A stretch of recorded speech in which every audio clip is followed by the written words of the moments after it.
while children's commissions have declined overall, unscripted titles were less affected than scripted titles. We also know that households with children are watching more free social video than ever before. So the time that households spent watching free social video increased by 14% between 2022 and 2024.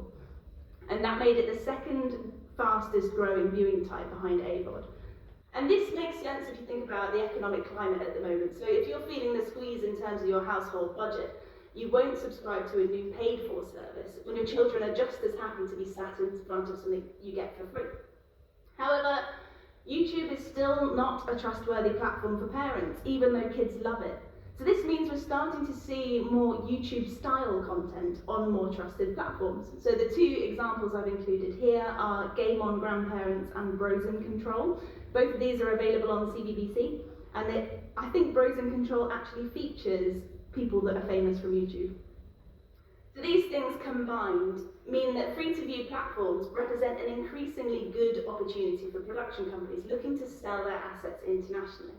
I think there's historically been stigma about YouTube content, but I think there are clear signs that's coming to an end, especially in terms of children's content. We've got series like Ms. Rachel. It's not only globally successful, but it's also got critical acclaim. I think creators have proven the power of free-to-air platforms to promote and monetize high-quality children's content. It's also an opportunity to build a fan base that will make your intellectual property more attractive to global players.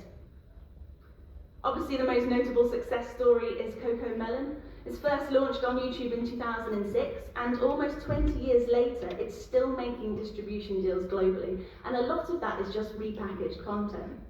And the parent company, Moonbug, has then recreated this YouTube-first business model with multiple other titles. And in the first quarter of 2024, Moonbug-produced content was sold to 25 different streamers. However, I understand that saying make CoComelon is limited in its usefulness, so I have found a smaller scale example that I can share with you. This is the production and distribution timeline for an animated series called Lucas the Spider. This started as a YouTube short. I think it was only 30 seconds long. The show was quickly acquired by a production company called Fresh TV in 2018, and they started to work on a long-form show. It was released in 2021, and then in Q2 2022, Amazon took on the title. So this accelerates its global appeal.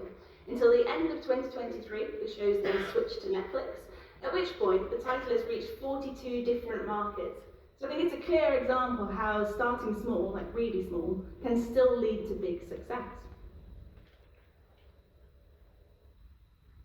Looking at commissioner type as well, if we just look at children's commissions, it becomes increasingly clear that public broadcasters really are the jewel in the crown.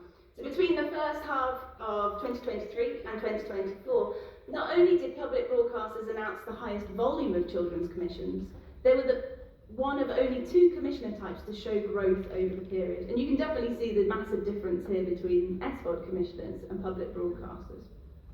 And with the global reduction in content, I think that this is a really fascinating phenomenon. If we'd have been here a few years ago,